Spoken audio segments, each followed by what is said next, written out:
وما أمروا إلا ليعبدوا إلها واحدا لا إله إلا هو سبحانه عما يشركون.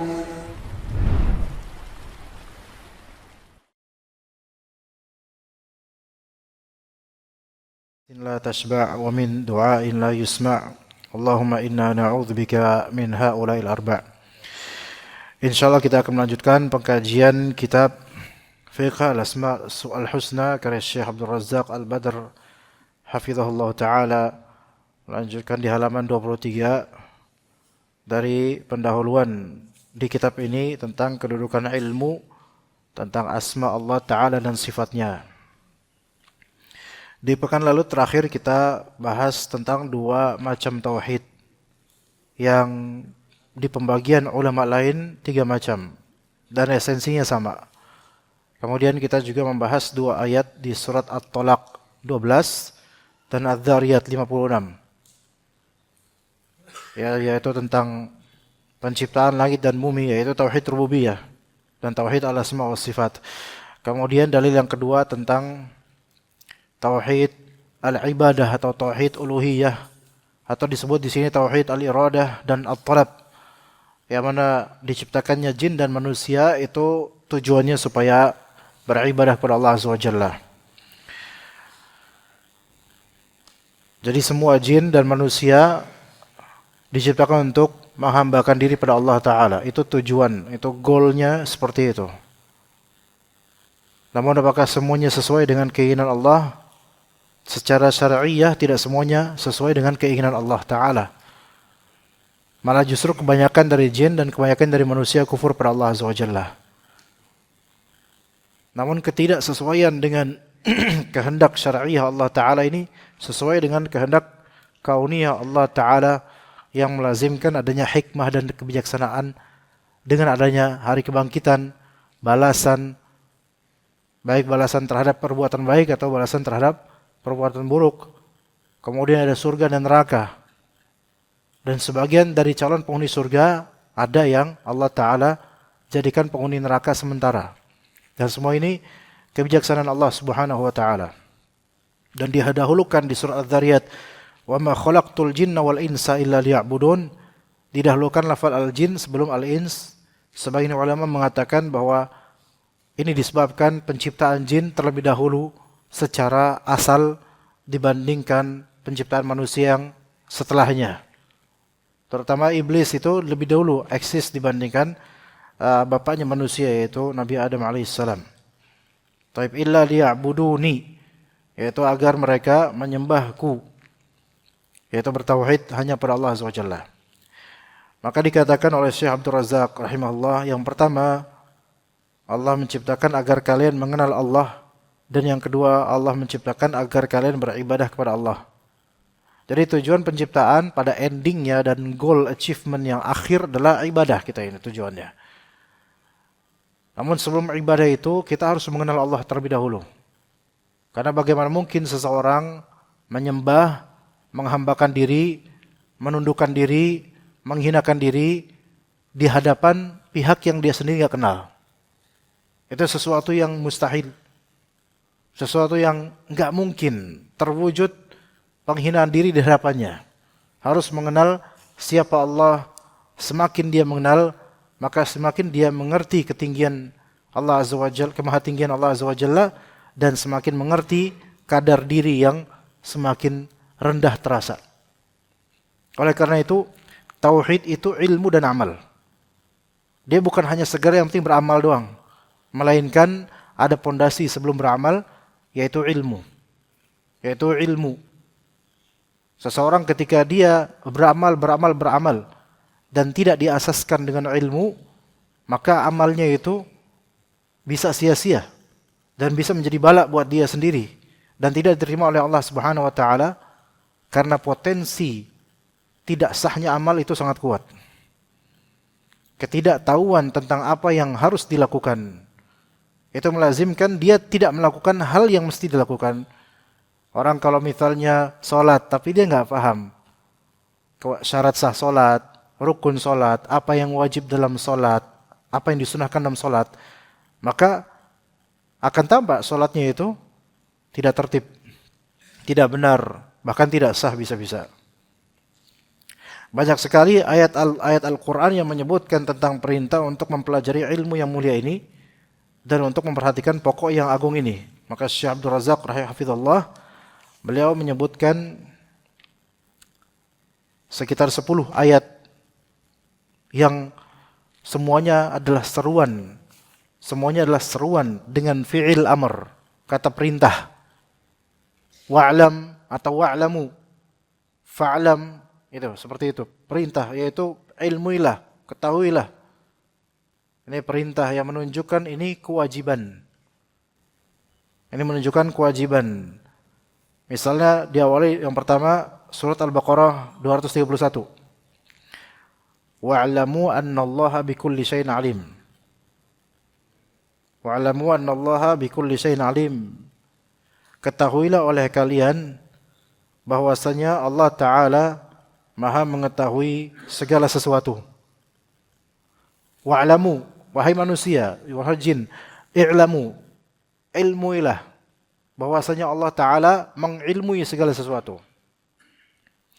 Dari ayat ini menunjukkan bahwasanya ada perserikatan secara lafal sematan sifat ilmu pada Allah Ta'ala juga ada, pada Allah Ta'ala ada, dan pada manusia juga memiliki sifat ilmu atau memungkinkan manusia untuk berilmu. Allah Ta'ala Maha mengetahui, alim. Manusia bisa juga alim. Tapi perserikatan lafal ini tidak melazimkan kualitas yang sama atau kesamaan hakikat. Allah Ta'ala Maha mengetahui. Manusia juga mengetahui, tapi tidak Maha mengetahui. Pengetahuan manusia terbatas. Dan pengetahuan Allah Ta'ala sempurna. Segala asma dan sifat Allah itu Maha sempurna. Kalau untuk ilmu, manusia Allah Ta'ala ilmunya tidak didahului dengan ketidaktahuan, tidak pernah ada padanya kelupaan, dan tidak pernah berakhir ilmu tersebut. Itu ada pada Allah Azza wa Jalla. Makanya sempurna, never ending, ada pada Allah dengan sempurnanya. Adapun ilmu yang ada pada makhluk, sealim apapun dia, pasti diawali dengan ketidaktahuan.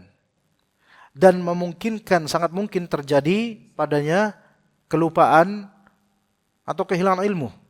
Dan mungkin juga terjadi padanya tidak punya ilmu lagi.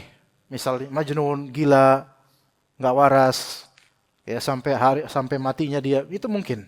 Makanya menunjukkan ilmu manusia terbatas dari segi awal, pertengahan, dan bisa berakhir. Dan itu pun kualitas ilmunya terbatas. Karena manusia tidak bisa mengetahui apapun. Tapi sekarang ensiklopedi terbesar itu apa jemaah? Di internet. Wikipedia. Itu dari Wikipedia itu sekitar 300 bahasa. Ada 300 bahasa. Tentu yang paling banyak artikelnya English. Dan totalnya kisaran sekarang mungkin ada 5 juta artikel Wikipedia.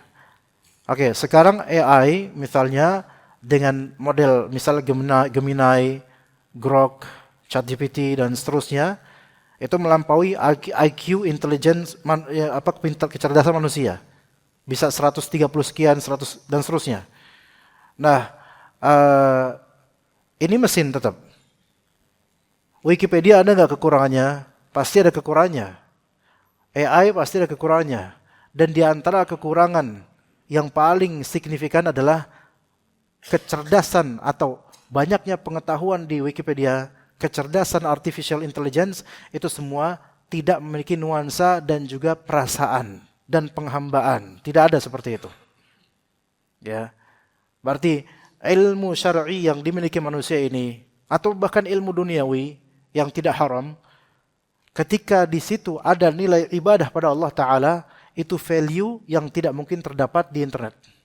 Itu nilai yang tidak mungkin terdapat di ensiklopedia yang terbesar atau di artificial intelligence.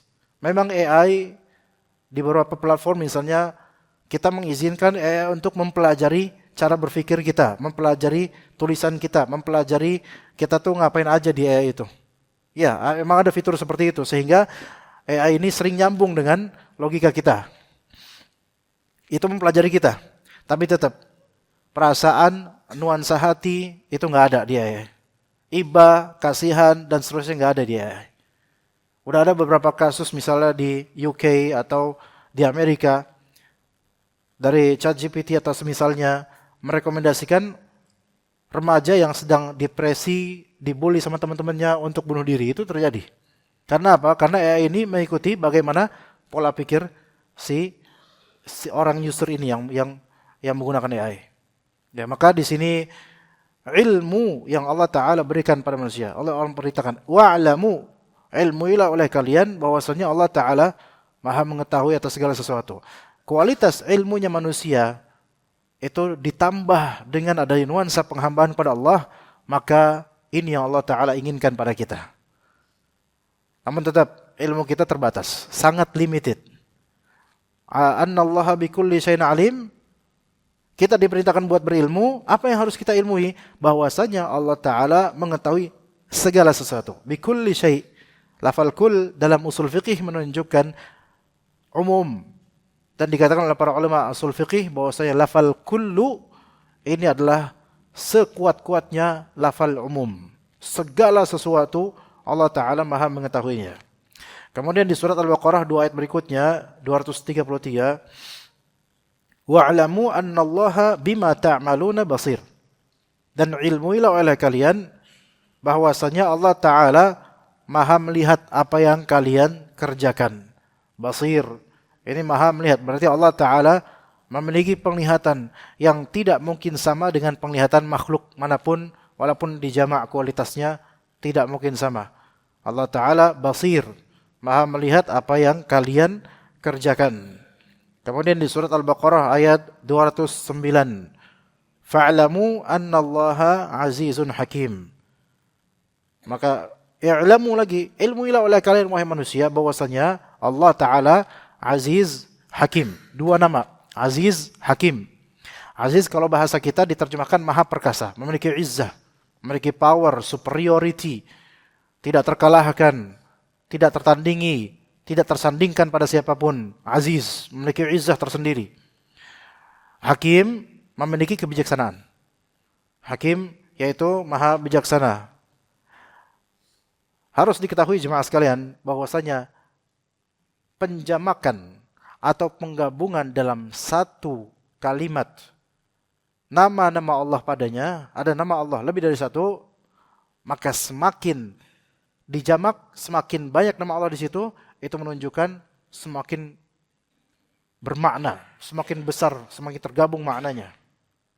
Jadi tadi kalau ayat pertama kan alim, itu di satu ayat misalnya. Oke, itu satu nama.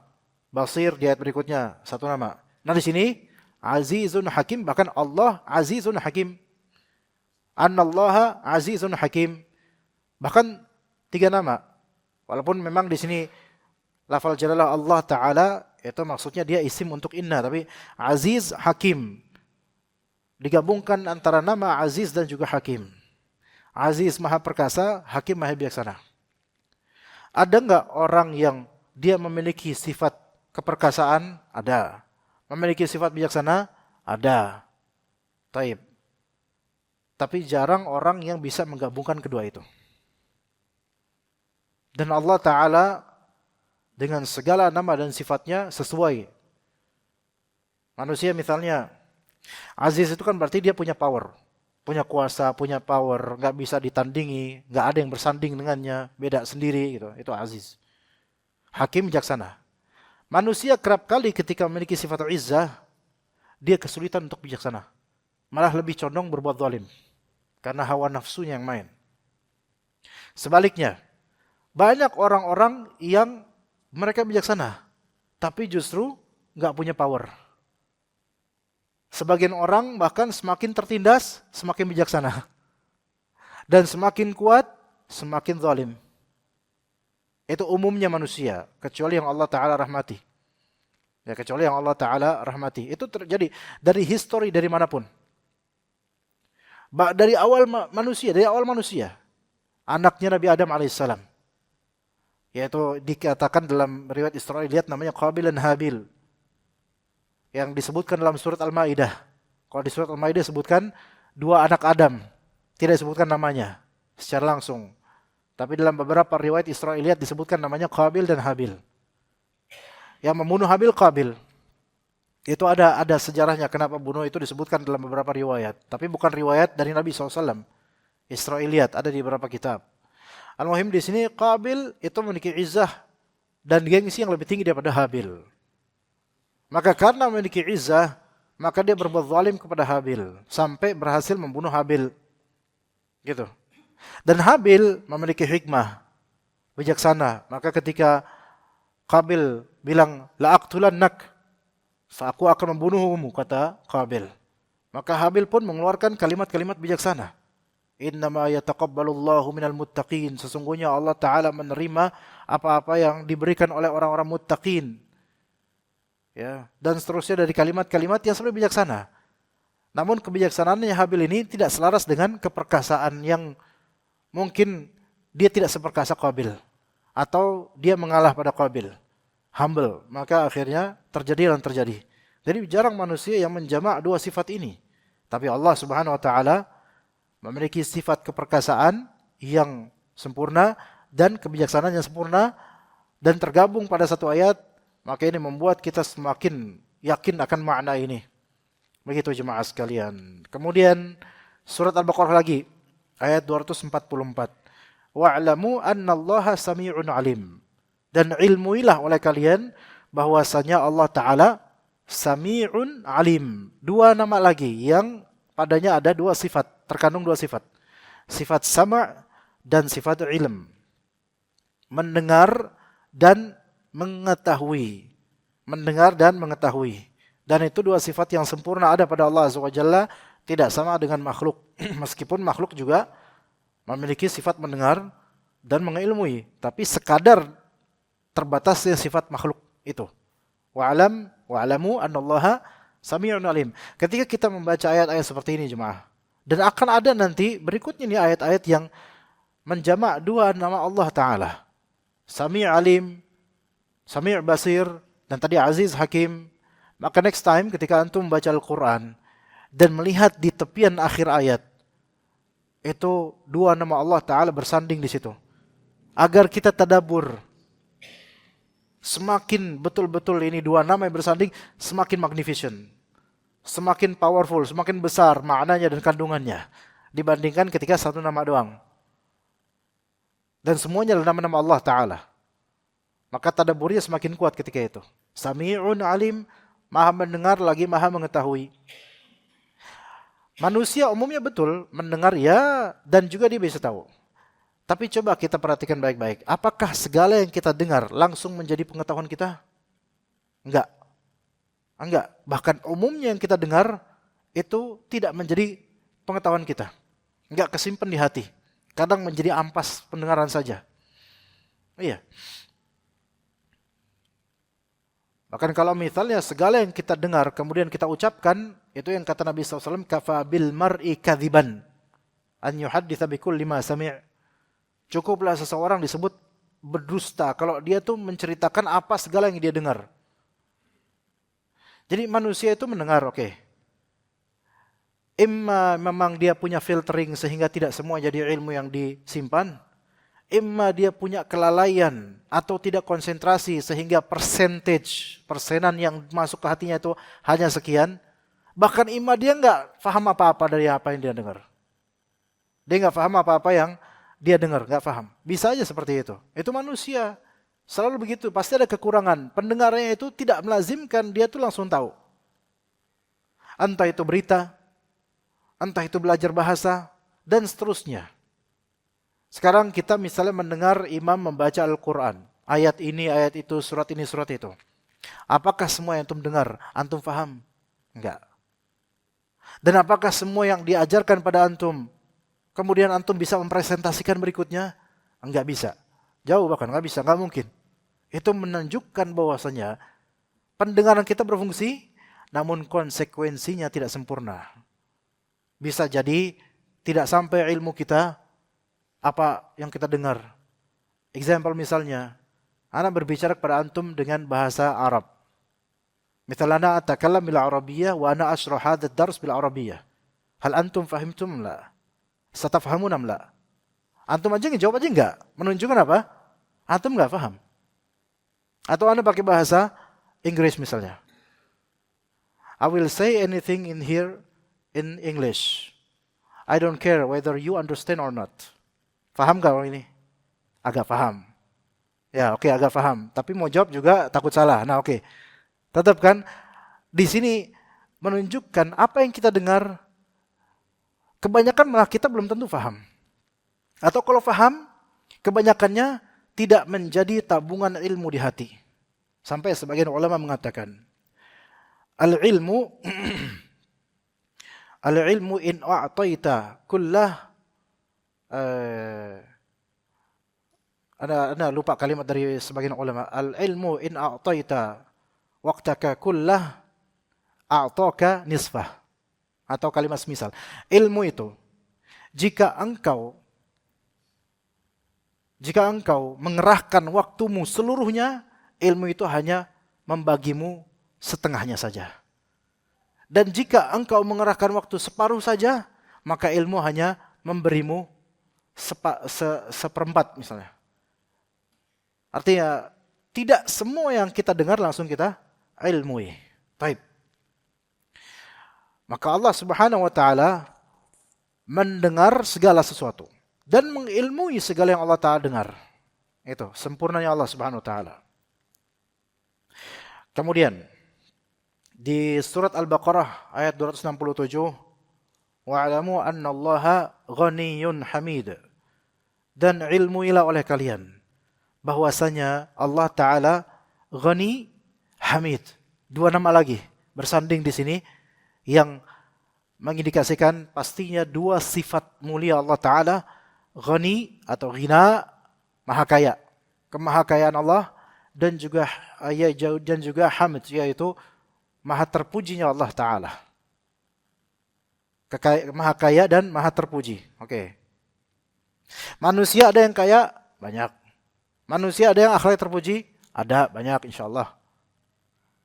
Yang kaya namun terpuji, nah ini yang spesial. Semoga Allah jadikan kita semua orang-orang yang kaya secara hati, secara kekayaan, harta, dan juga terpuji akhlaknya. Amin. Siapa yang merasa punya properti banyak dan terpuji akhlaknya? Ayo, tunjuk tangan, pasti malu untuk tunjuk tangan. Karena susah untuk dapat predikat dua ini, benar-benar susah. Bahkan kalau tunjuk tangan pun kita nggak percaya. Kita tahu siapa ente gitu kan. Kayak gitu. Oke, ini bukan berarti Anda nggak mengatakan nggak ada di sini yang kaya berakhlak, nggak, bukan begitu. Tetapi ya tentu kita nggak bisa merekomendasikan diri kita jemaah. Allah Ta'ala maha kaya dengan kekayaan yang tidak ada batasan dan tidak kita bisa ukur.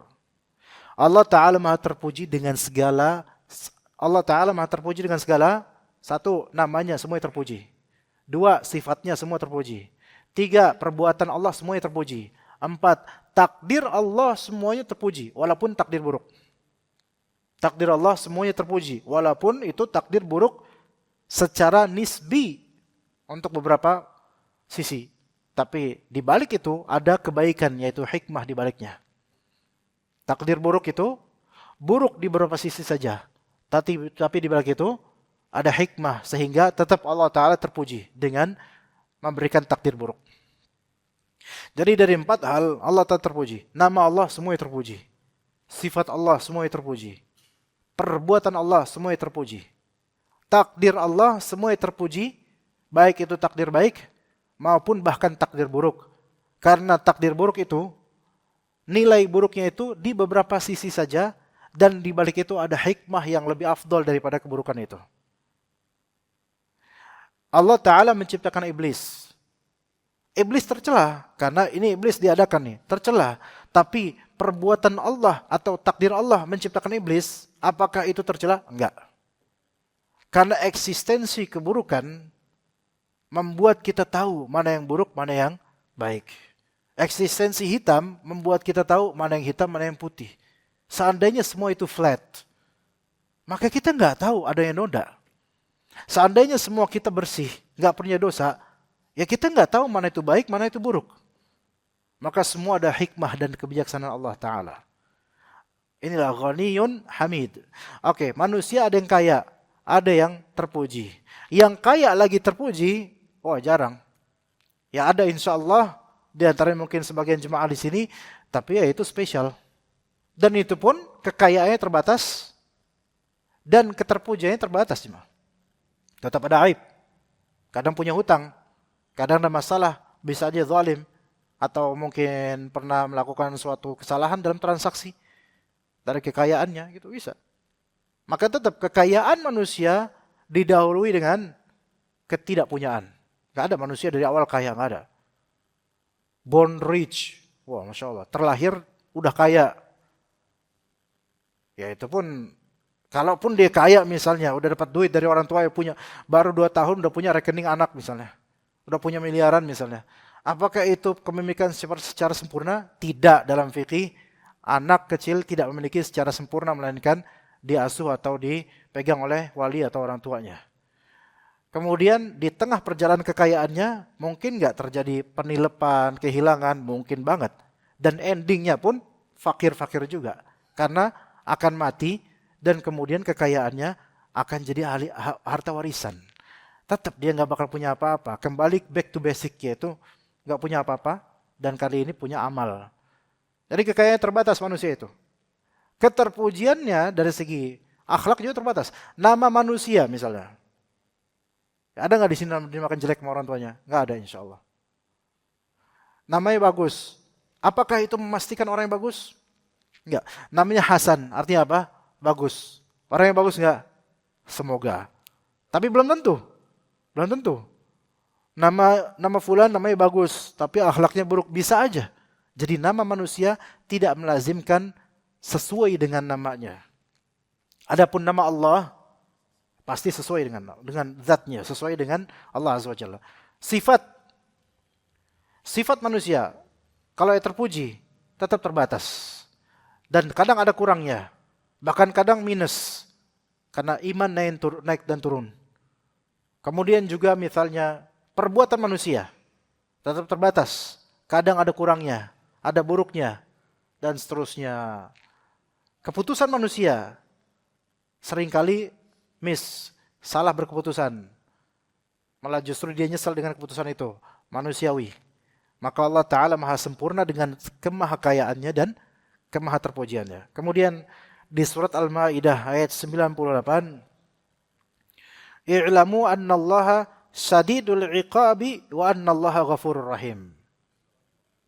Ketahuilah oleh kalian bahwasanya Allah Ta'ala, ini sifat Allah Ta'ala, memiliki siksaan yang berat. Syadidul iqab yaitu siksaannya berat. Ini sifat Allah Ta'ala, memiliki siksaan atau hukuman yang berat. Dan juga kemudian nama Allah Ghafur Rahim. Ghafur, maha pengampun. Rahim, maha penyayang.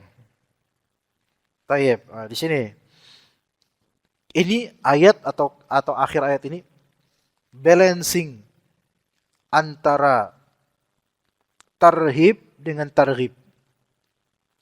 Balancing antara menakut-nakuti dengan memotivasi.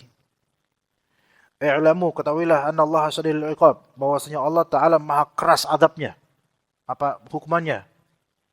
Wa annallaha ghafurur rahim, dan Allah Ta'ala maha pengampun lagi maha penyayang. Pakai huruf waw, konektornya pakai huruf waw. Dan, bukan lakin, bukan tapi. Coba, nuansanya pasti beda. Gini, kalau misalnya gini. Antum ketemu ahli maksiat.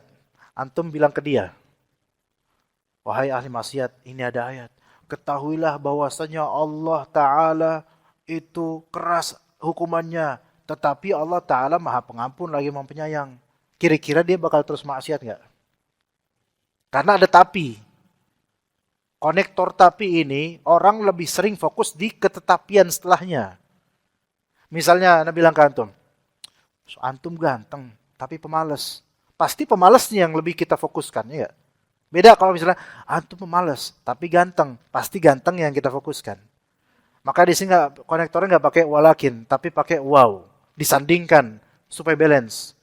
Wahai ahli maksiat, wahai ahli taat, sesungguhnya Allah Ta'ala keras hukumannya dan Allah Ta'ala maha pengampun lagi maha penyayang. Yang satu menakut-nakuti, yang kedua membuat harapan dan memotivasi. Gitu, syadidul iqab. Al-iqab, iqab ini hukuman. Disebut iqab, ini derivasi katanya dari 3 huruf, dari ain, qaf, dan ba. Ain, qaf, dan ba. Ini adalah sesuatu yang terjadi setelah. Sesuatu yang terjadi setelah. Makanya dalam bahasa kita ada akibat, dalam bahasa Arab akibah. Wal akibatu lil muttaqin, akibat. Kenapa disebut akibat? Karena sebelumnya ada sebab. Dan kenapa ada iqab? Hukuman karena ada sebab, maksiat dan pelanggaran. Allah Ta'ala tidak akan menghukum siapapun kalau nggak ada pelanggaran sebelumnya. Nggak mungkin tiba-tiba Allah Ta'ala hukum dia. Nggak mungkin. Kecuali ada pelanggaran. Dan tidak semua musibah itu hukuman. Karena musibah ini menimpa orang taat, menimpa orang maksiat. Menimpa orang dewasa yang sudah akhir baligh, menimpa anak kecil yang belum bersalah. Musibah, iya. Jadi musibah tidak semuanya hukuman. Tidak semua musibah hukuman. Oke, syadidul iqab. Kemudian wa annallaha ghafurur rahim. Ghafur maha pengampun, rahim maha penyayang. Seolah ada indikasi ini. Setelah Allah ampuni, Allah sayang sama antum. Coba dilihat di ayat-ayat rata-rata ghafurur rahim, ghafurur rahim, ghafurur rahim. Bukan rahimun ghafur, bukan rahimun ghafur. Ghafurur rahim, maha pengampun. Atau di beberapa ayat tawwabur rahim. Tawwab rahim, maha menerima taubat. Karena nerima taubat kemudian Allah sayangi. Gitu. Ya, jadi akhirnya rahim. Kemudian ayat berikutnya Al-Anfal ayat 40. Al-Anfal ayat 40. Kata Allah Azza wa Jalla, fa'alamu anna Allaha maulakum ni'mal maula wa ni'man nasir. Maka ketahuilah bahwa Allah Ta'ala maulanya kalian, yaitu pelindung kalian. Ni'mal maula wa ni'man nasir. Dia adalah sebaik-baik pelindung dan sebaik-baik penolong. Al-maula, pelindung yang ngurusin urusan antum. Allah Ta'ala yang mentadbir dan mengurusi antum. An-nasir, Allah Ta'ala yang menolong antum. Dia sebaik-baik penolong. Ini juga menunjukkan asma atau sifat Allah Ta'ala. Kemudian di surah Al-Baqarah 194, wa'lamu annallaha ma'al muttaqin. Ketahuilah oleh kalian bahwasanya Allah Ta'ala ma'al muttaqin, beserta dengan orang-orang yang bertakwa. Di ayat ini nama Allah lafal jalal Allah Ta'ala, betul. Tapi ada enggak nama lain di sini selain nama Allah? Ayat ini tentang sifat Allah. Ayat ini tentang sifat Allah. Ketahuilah oleh kalian bahwasanya Allah Ta'ala ma'al muttaqin. Maka dalam pembahasan akidah ada namanya al-ma'iyyah. Al-ma'iyyah itu togetherness, yaitu kebersamaan. Al-ma'iyyah itu kebersamaan. Kebersamaan Allah terhadap hambanya ada 2 macam. Al-ma'iyyah al-'ammah dan al-ma'iyyah al-khassah. Al-ma'iyyah al-'ammah yaitu universal togetherness. Kebersamaan yang sifatnya umum, universal untuk semua pihak, semua makhluk tanpa exception, tanpa kecuali. Allah Ta'ala bersama dengan semua makhluk dengan pantauannya, dengan ilmunya, dengan pengetahuannya, dengan penglihatannya, dengan pendengarannya. Allah bersama semua makhluk, termasuk binatang, termasuk makhluk yang kafir, jin yang kafir, manusia yang kafir, binatang juga, dan seterusnya. Allah bersama dengan seluruh makhluknya, dengan pantauannya, dengan rizkinya, dengan pengetahuannya, dan seterusnya. Nah, yang kedua, al-ma'iyyah al-khassah. Ini special togetherness, yaitu kebersamaan yang khusus, spesial.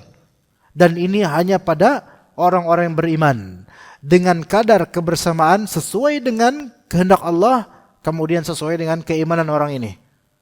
Sesuai dengan kehendak Allah, kemudian sesuai dengan keimanan orang ini. Ini adalah kebersamaan yang melazimkan adanya at-ta'yid wan nasr, yaitu bantuan dan pertolongan dari Allah Subhanahu wa taala. Ini hanya untuk orang-orang beriman. Khusus orang beriman, dan semakin dia bertakwa, maka semakin dekat pada Allah. Ini berlaku untuk ayat-ayat lain, jemaah. Innallaha ma'as sabirin. Innallaha ma'al muttaqin. Wa innallaha lama'al muhsinin. Bersama dengan orang-orang muttaqin, bersama dengan orang-orang sabar, bersama dengan orang berbuat baik, berbuat ihsan. Lafal ma'a di sini, dan ini ingat terus insyaallah setelah kajian ini. Moga-moga Allah Ta'ala ingatkan kita semua.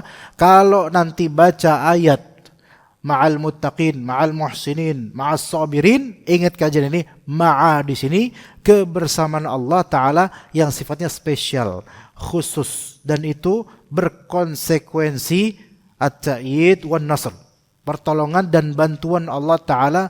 Dan Allah tidak mungkin membantu muslimin, mukminin seperti orang-orang kafir. Enggak, ini khusus spesial. Hanya untuk orang-orang mukmin di dunia, lebih-lebih di akhirat. Kemudian di surat Al-Baqarah 235, wa'lamu annallaha ya'lamu ma fi anfusikum fahdharuh. Ketahuilah bahwa Allah Ta'ala mengetahui apa yang ada dalam hatimu, maka hati-hatilah kalian kepada Allah Azza wa Jalla. Kita kerap kali mengisahkan ke orang tentang isi hati kita, sesuatu yang beberapa detailnya itu tidak sesuai dengan hati kita. Kadang kita mencari pembenaran dan pembelaan dengan menceritakan sesuatu yang tidak sesuai dengan realita atau tidak sesuai dengan isi hati kita. Apalagi kita orang Indonesia, banyak yang enggak enakan. Ngomong iya padahal enggak, ngomong enggak padahal iya. Kata disingkat, wa'lamu annallaha ya'lamu ma fi anfusikum fahdharuh. Ketahuilah Allah Ta'ala Maha mengetahui apa yang ada di hatimu, maka takutlah kamu adanya. Kata Allah Azza wa Jalla kata Allah Azza wa Jalla, wa hussila ma fis sudur. Di akhir nanti apa-apa yang di dalam dada itu akan dikeluarkan. Kemudian di ayat lain, surat lain, yauma tublas sarair. Hal-hal yang berupa sir di kalbu atau hal-hal yang tersembunyi di alam dunia ini, di hari akhir nanti itu bisa ditampakkan dan diuji. Kemudian di ayat-ayat lain ada yang menunjukkan bahwasanya Allah Ta'ala akan membuka apa-apa yang di dalam hati manusia. Ya gitu. Maka ketahuilah bahwasanya Allah ya'lam, ini sifat Allah Ta'ala, Maha mengetahui sesuatu yang ada dalam hati. Wa asirru qawlakum aw ijharu bih innahu alimun bidzatis sudur. Silakan kalian mensirkan suara kalian, silakan kalian menjaharkan suara kalian. Innahu, sesungguhnya dia Allah Ta'ala Maha mengetahui apa-apa yang ada di dalam dada, yaitu di hati manusia, di hati seluruh dari makhluk hidup yang berakal. Kemudian di surat Muhammad ayat 19, fa'lam annahu la ilaha illallah. Maka ketahuilah bahwasanya tiada yang berhak disembah melainkan Allah. Ini ayat bisa antum lihat penjelasannya banyak di syarah Thalathatul Usul, ya.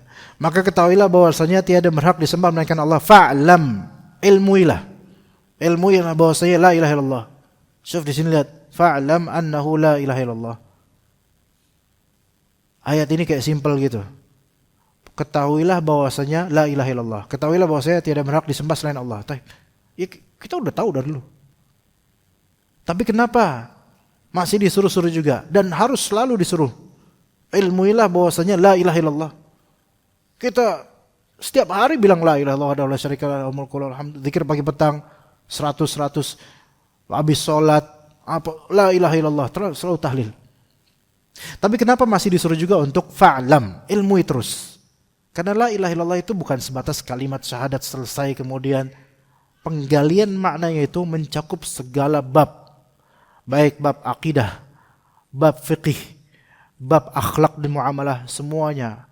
La ilaha illallah mencakup segala amalan kita di setiap waktu. Begitu jemaah sekalian. Makanya ayat yang paling bagus, ayat apa? Allahu la ilaha illa huwal hayyul qayyum. Itu disebabkan ada la ilaha illallah, dan kemudian ada ismullah al-a'zam yang kata sebagian ulama al-hayyu al-qayyum, kata sebagian ulama itu nama Allah yang paling agung.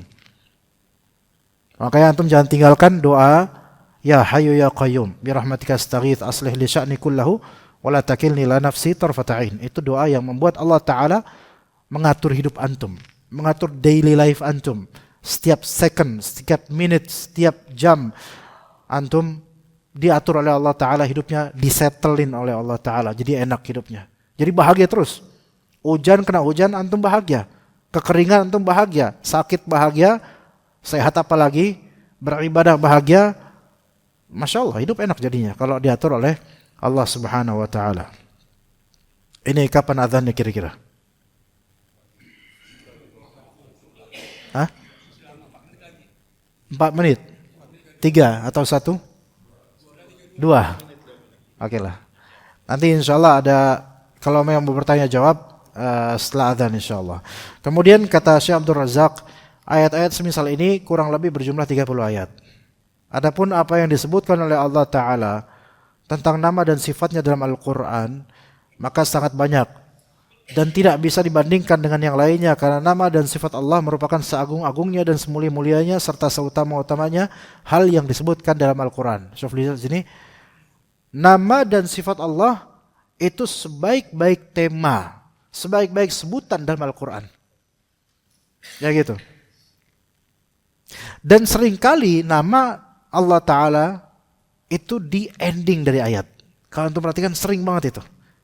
Tentang hukum Allah begini, akhirannya ayat, akhirannya 2 nama Allah atau 1 nama Allah. Antum pernah dengar gak save the best for the last? Ini bukan tafsir, bukan masuk ilmu tafsir, tapi orang barat, itu bahasa Inggris, orang barat bilang save the best for the last. Simpan yang terbaik buat yang terakhir. Kayak dulu antum makan kue pancong misalnya. Ingat gak? Waktu masih kecil. Sekarang kan udah bangkotan. Dulu waktu masih kecil. Kue pancong atasnya meses yang udah lumer kan. Dulu antum pasti makan dari bawah dulu. Ya, yang lumer coklatnya itu paling akhir. Donat antum sisain paling atasnya mesesnya paling enak paling akhir. Dan antum jaga jangan sampai dimakan orang lain ini. Inilah save the best for the last. Kelap kali secara natural kita itu menyisakan yang terbaik untuk yang terakhir supaya klimaks dan akhirat itu endingnya enak gitu. Dan hukum-hukum Allah kadang terasa berat. Tapi di endingnya kita dihibur dengan sebutan nama Allah Ta'ala. Supaya kita tahu bahwa kita mengamalkan ini untuk Allah Ta'ala dan ada ganjaran dari Allah Ta'ala dan ada representatif sifat Allah Ta'ala di balik nama-nama Allah Ta'ala itu. Antum lihat di surat Al-Baqarah banyak ini surat Al-Baqarah banyak dari tadi. Dari Imran dan seterusnya. Dari kisah-kisah juga begitu. Kemudian dikaitkan dan disandingkan di akhirnya dengan nama Allah Subhanahu Wa Ta'ala. Itu menunjukkan bahwa hukum Allah, kisah-kisah tentang masa lalu para nabi atau hari kiamat, itu semua kaitkan semua dengan kemahakuasaan Allah Ta'ala dengan segala asma dan sifatnya. Itulah karakteristik diantara karakter ayat-ayat Al-Quran yang perlu kita tadaburi. Dari baca Al-Quran, antum sering akan lihat, antum buktikan sendiri, ada puluhan dan ratusan mungkin yang bisa antum lihat insyaAllah. Oke, kita azan dulu. Jika ada pertanyaan setelah azan insyaAllah ta'ala.